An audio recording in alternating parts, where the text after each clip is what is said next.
Hey, welcome everybody. I guess I have to be on my absolute best behavior. We have all the important administrators in here today, from Alex to Shane to Kelly to Steve, and even our academic girl Brittany's in here. So I guess I'll be on my best behavior. But welcome. It's it's that time of the year where we get to start talking about football a little bit more. It seems like. It seems like we just finished up recruiting. Honestly, we're halfway through the spring semester, if you can believe that. We're 8 weeks into it. Next week we'll take spring break, and then when we come back, we got 8 weeks of school left. So we're right exactly at our midterm. I guess that's what happens when you get old. Things happen quick. I've always heard that. Is that right, Tony? Yes, sir, it is. The older you get, the quicker things go by. That's exactly true. Wow. Okay, basketball's almost over too, I hear. How about that? Want to wish Coach Hugs and Coach Carey luck heading into the postseason. Had great seasons and been fun to watch. So, moving on to spring football. When we get back, we're not going to do anything really much different than we've done in the past. But when we come back off spring break, we'll start we'll have Tuesday afternoon, Thursday afternoon practices, and then one on the weekend, whether it's a Saturday or a Sunday.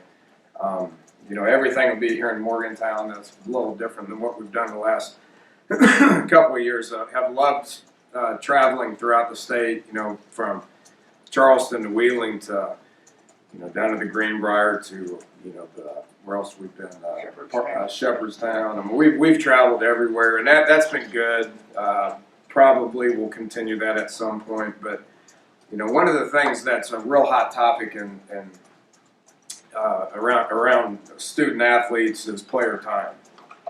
So we made the decision one to have the spring game here April 15th, and we like doing that here. Obviously, last year everything was under construction and we couldn't, but we want to have that game here. I don't want that to take away from being able to travel a little bit if we can, but player time is incredibly important. It's a big topic within the NCAA, and we've made the decision to keep everything here this spring. We're also made the decision to give these guys 2 days off during spring.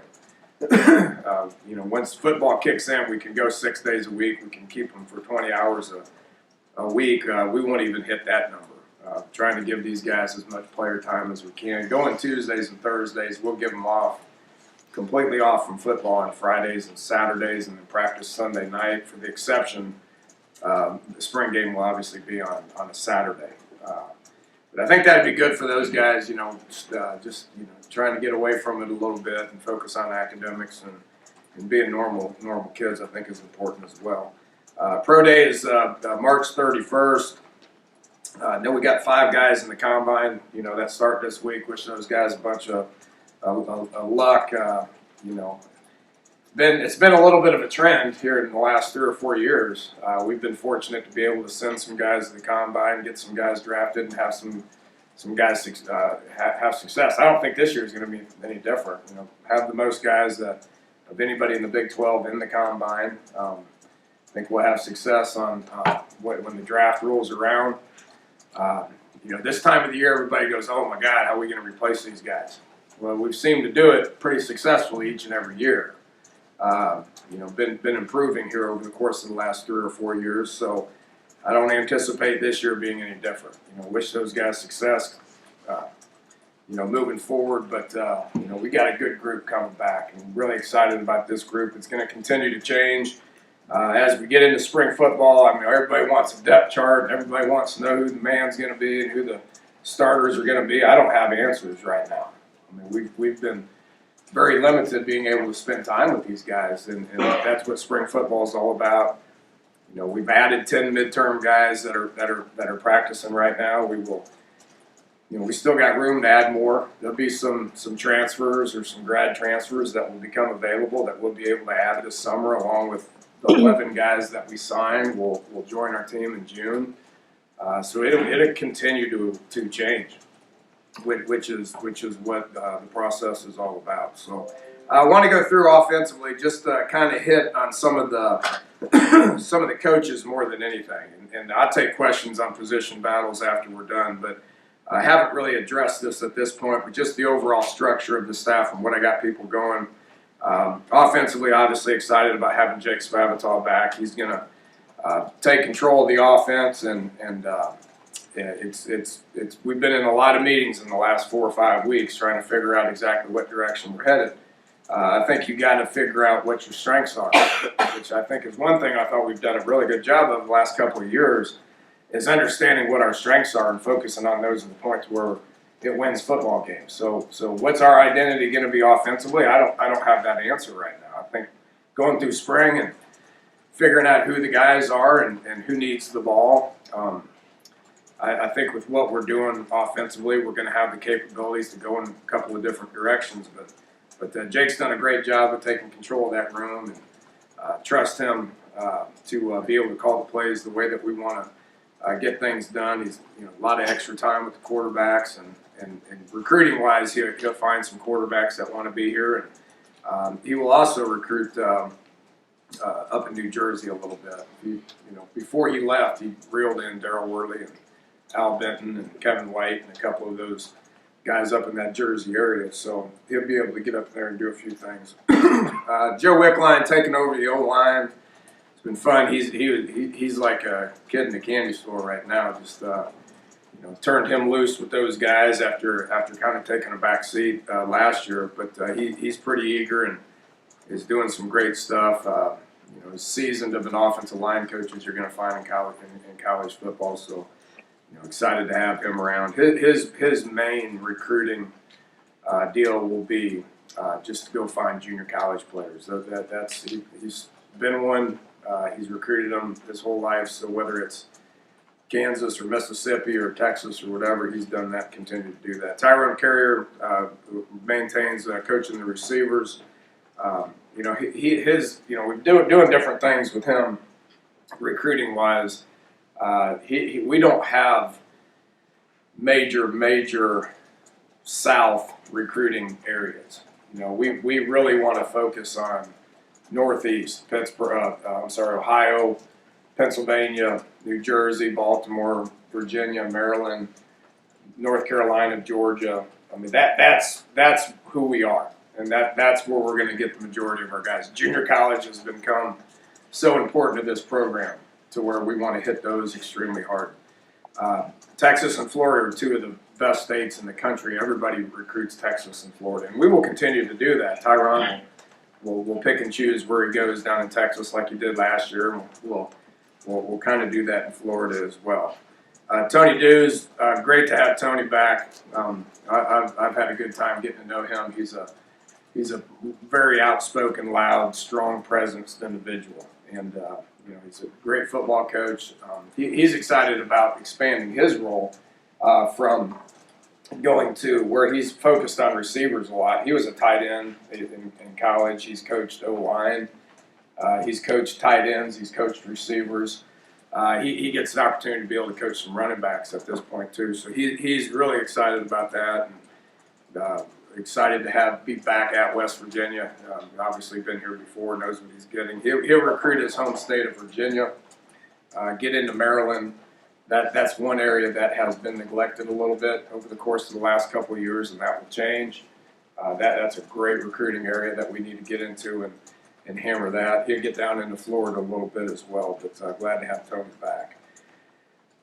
Defensively, obviously Tony he's the most tenured coach on the staff now. He reminded me of that this morning. So the only coach on our staff that's from West Virginia, he will recruit West Virginia.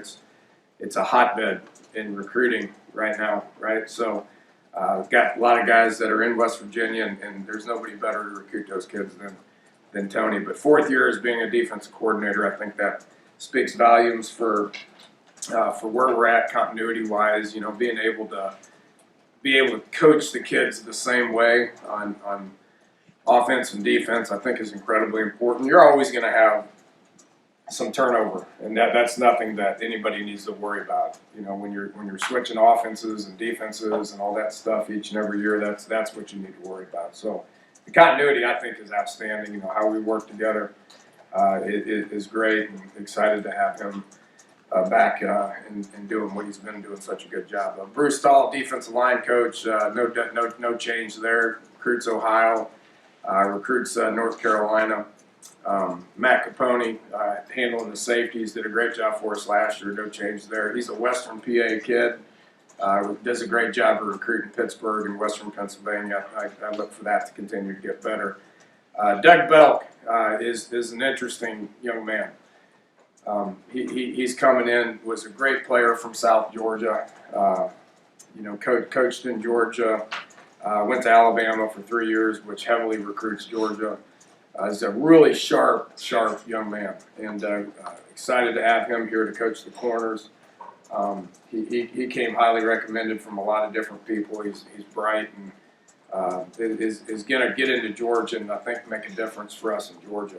Georgia is one of the best recruiting states in the country. If you look at the kids that we've had from Georgia, they've been top-notch players.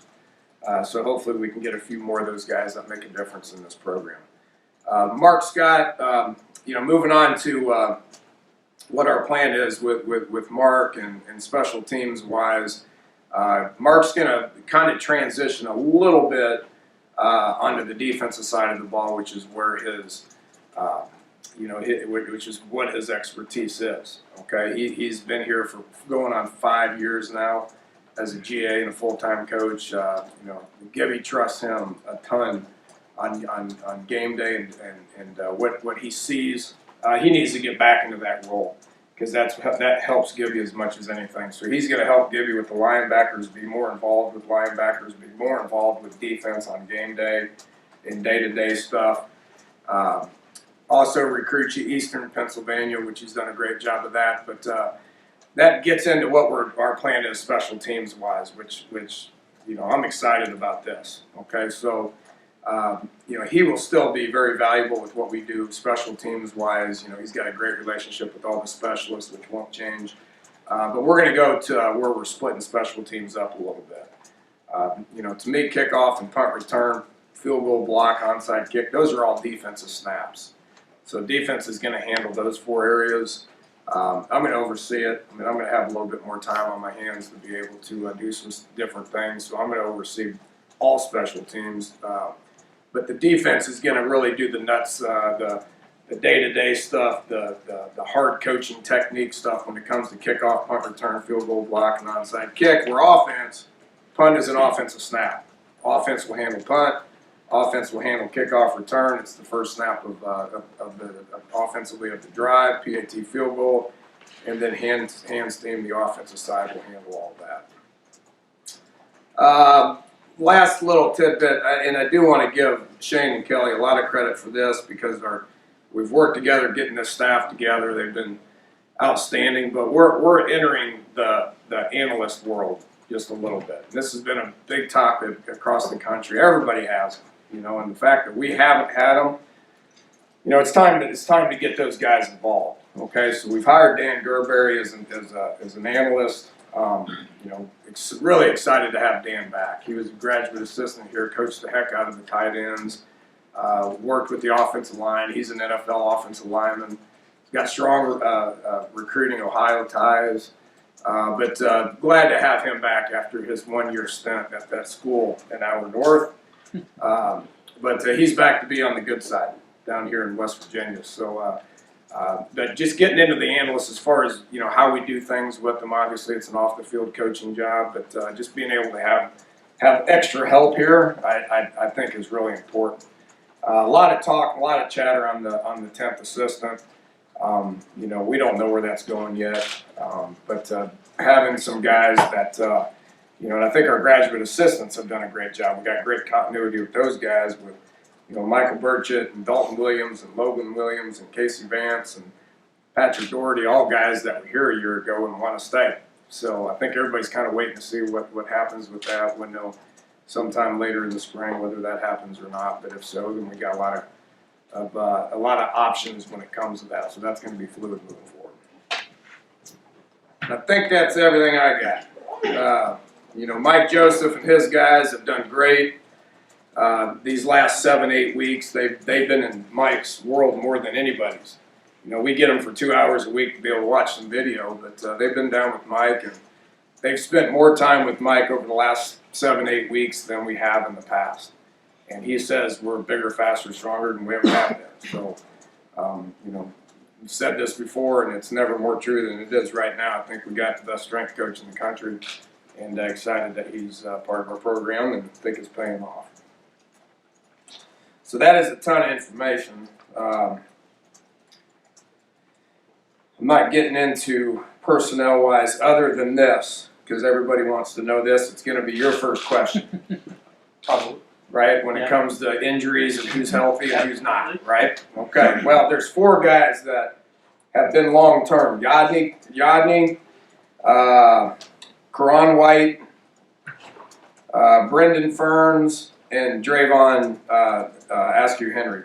Those 4 guys are doing good, and they will be a part of spring football. Now, those 4 guys are potential starters for us, obviously. They have been starters, potential starters, difference makers. You know, didn't have their services either all of last year or towards the end of the year. You know, those 4 guys have done everything we've asked them to do. And now, whether they're full go in spring or we've got to ease them into it, that's going to be kind of a day-to-day thing. But they've all done good, and you'll see them out in some version of spring practice, whether it's just drills or whether it's full go stuff. You know, other than that, we're pretty healthy. You know, you're going to have some little things here and there, but everybody else is cleared and expected to participate a week from next Tuesday. So with that, take some other questions. Well, with the injury situation set, then quarterbacks, how do you split up? Is it just 3-3-3, or how do you split up drills for quarterbacks or reps? Well, we only have 3, which is a problem. We need to add some bodies at quarterback. You know, those guys will have lots of opportunities to be able to show what they got. I mean, it's obviously an open competition since we lost our starting quarterback for the last 2 years. You know, all 3 of those guys have been we're here all last year, and so we have a good idea of what they can do. You know, really excited about Will Greer and where he's at. He's a proven guy, and then Chugs is getting older, and Cody's getting to the point where he's we can rep him seriously at this point too. So, you know, you just got to just play them all. I mean, we got 15 bodies at O-line, which means we're going to be able to play a lot of football. Our receiver numbers are kind of down right now, but we got some good walk-ons that we can rep and practice. You know, running back, we got a ton of bodies. And, the more snaps we can get, the better those guys are going to get. So I'm excited to see how that plays out.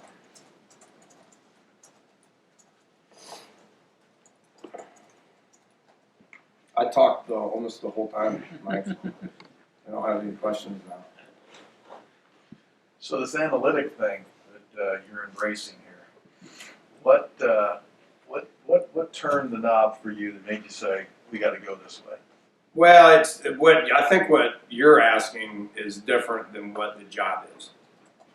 So, you know, these analysts don't necessarily sit there and just crunch numbers and do studies. That's part of their job. Okay, I would have added analysts a couple years ago if we could have. You know, we just weren't in that position to be able to do that at this point. This is becoming to where everybody's doing them now. And you know what the majority of what they're doing is just getting to know who we are and who we're playing. Of all the different conversations I've had with what these analysts do, they help you in getting forward towards the next game.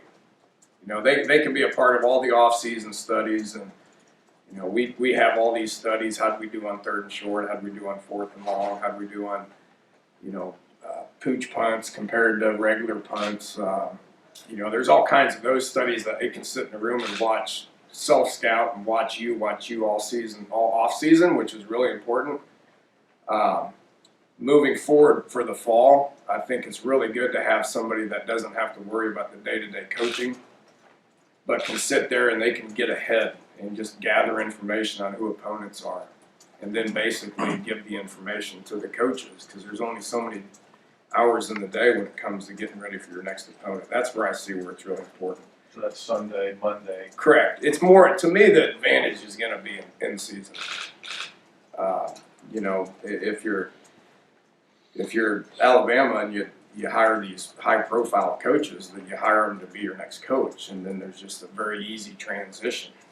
I think there's going to be some value to that too. You hire these people as analysts, and you lose coaches. You may already have a coach that already on campus that you can just slide in there right now. I mean, it's new to me when it comes to that. But just gathering information that doesn't have to have the day-to-day duties of taking care of student athletes, I think is pretty important. Any position moves or anything? And also, I know obviously you haven't figured it out yet, but who all is competing at center? Yeah, I mean, if you ask Wick, he's going to give you 7 answers. Position-wise, I mean, there's really nothing to talk about. I mean, we're going to continue to move people around. I mean, you recruit guys as defensive guys that might become offensive guys. You recruit guys as offensive guys that might become defensive guys. There's nothing to read into that.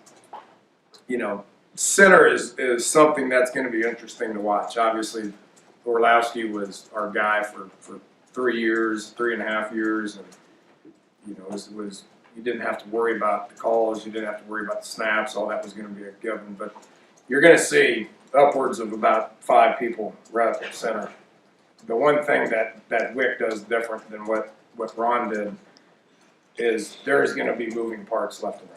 He's going to have tackles playing guard. He's going to have guards playing center. Centers playing tackles. I mean, he just constantly moves all these guys around to gain an overall knowledge of what he's asking them to do. So Matt Jones is snapped. Kelby Wickline is snapping. Ray Rollerson has been a center in the past. Grant's trying to snap. Chase Barrett was recruited as a center. But Butch Grossi was recruited as a center. There's bodies there. We just got to coach them hard in the spring to see who's going to end up, stepping up and being that guy. So is Chase on offense full time? Yeah, I mean he was. Yeah, I mean just as emergency. Well, we moved him based on we had 0 D-line scout team bodies last year, so he did us a solid and just moved so we could have a body to block. But he was recruited as an O-lineman, and was those wrestlers are pretty good O-linemen. Alex Schreiner too is another one. He's a wrestler. He's been at nose guard out of necessity. But having Jaleel Fields back, recruiting Jalen Harvey, Pegues is back and healthy. So you got more nose bodies now, which means you don't have to have those guys that really need to be O-linemen. So we'll continue to move those guys, and if they find a role, offensively, we'll play them. If not, we'll move them back. That's going to be fluid. You touched on this a little bit on signing day, but just stepping away from the in-game play calling, that's an adjustment that you're making at the same time. I think Gundy made it after 6 years at OSU. Mark Richt was about the same time in his progression of doing it. What's magical about that point in a career where a head coach says, I need to give it up? Want to live. want to live a long, happy, healthy life. I had Dale Sparks in here. Where is he at? Yeah, he's right here. He dropped off some pictures for me of my family pictures. I got a line of them in my house now. It's the first time I've looked at it over 6 years. I look different now than I did 6 years ago. But it's just it's the right time. Makes sense. More of a CEO type guy. I mean, you got to spend as much time recruiting as you possibly can. Fundraising, is a big part of what we do. Just the game management aspect of it, although I don't think it's been bad. And I think Gibby would be the first to tell you that we've done some things offensively that have helped win 10 games. Hard to do. Just be able to kind of oversee everything and live a happy life. Makes sense? Like the presidential photos, right? Yeah, really. Yeah. I'm not nearly as gray as what Bush turned over the course of 8 years, but I still got 2 more years to get there. Are you to a point where you guys would take 2 quarterbacks in the next class? Yeah. I mean, we got 5 slotted, and we're at 3. So, we gotta we got to catch up. Obviously, with William and the two kids that have left voluntarily, Michael Ferns and William Crest. Just wonderful, wonderful kids. Love them to death. Leaving for different reasons. Will wants to go play quarterback somewhere. He's going to drop down and go play quarterback, and I wish him nothing but success. And we'll probably stay in touch with William for the rest of my life.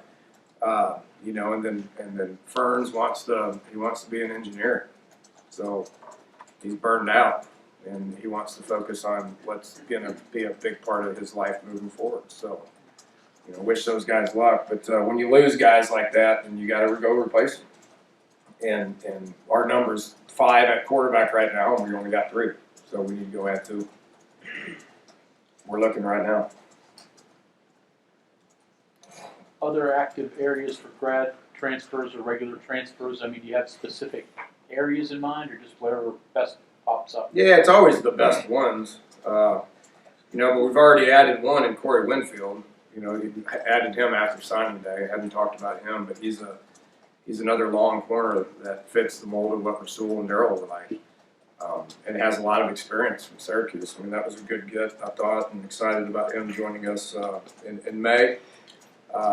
We still got room to add more. I'm not gonna tell you exactly what we're targeting, because everybody else is targeting these guys as well. But we got room to add guys that can make us better next year. Always gonna look for a 4-year guy like we got with Shell and we got with Greer. If you can get a guy that has to sit, you got room for him, then take him. We got room for those guys right now, but also to be able to find some grad transfers or some laid out junior college guys. Got room to add some of those guys as well. I like where we're at. Dan, it seems as if the guys you have are healthier for tight end. Does that become a bigger part of spring because they're older and they can actually participate? Kind of hamstrung that last year. Not really. I can't tell you that either, because we're gonna do some different things offensively. We're gonna, me and Jake are very similar, but I'm gonna try to keep some secrets from you guys between now and when's the game in DC?